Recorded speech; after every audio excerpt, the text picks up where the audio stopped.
Diqqat, pensiya oluvchi fuqarolarga tezkor xabar. 2027-yildan boshlab pensiya va g'aznachilik bo'limlari tugatiladi. Barcha tezda xabardor bo'lsin. Assalomu alaykum hurmatli tomoshabinlar, kanalimizga xush kelibsiz. Ushbu ma'lumotdan to'liqroq xabardor bo'lish uchun video ostidagi like tugmachasini bosib kanalimizga obuna bo'ling. Siz bu orqali bizni kichik mehnatimizni qadrlagan bo'lasiz. Barchangizga kattakon rahmat.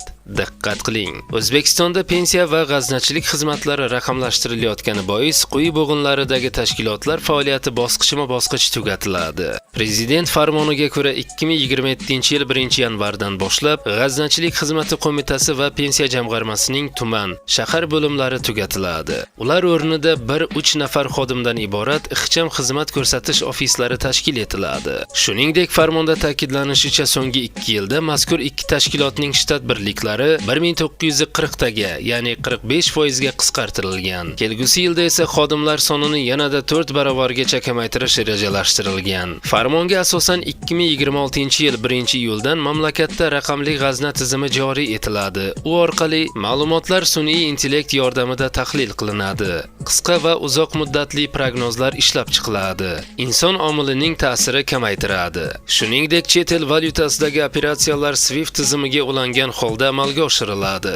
Davlat xaridlari va moliyaviy operatsiyalardagi xavflar e-risk dasturi yordamida aniqlanib, avtomatik ogohlantirish va xabardor qilish mexanizmlari ishlaydi. Pensiya tizimida esa 2026-yil 1-dekabrdan fuqarolarning ish staji va maoshi to'g'risidagi elektron ma'lumotlar asosida pensiya miqdorini oldindan ko'rish imkonini beruvchi Mening pensiyam onlayn xizmati ishga tushiriladi.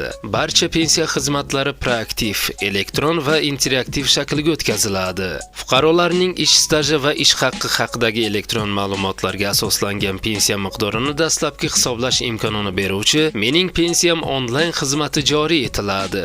Barcha pensiya xizmatlari proaktiv, elektron va interaktiv formatga o'tkaziladi, deyiladi xabarda. Hurmatli tomoshabinlar, shu va shu kabi yangiliklardan tez-tez xabardor bo'lib turishni istasangiz, video rolik ostidagi like tugmachasini bosib kanalimizga obuna bo'ling.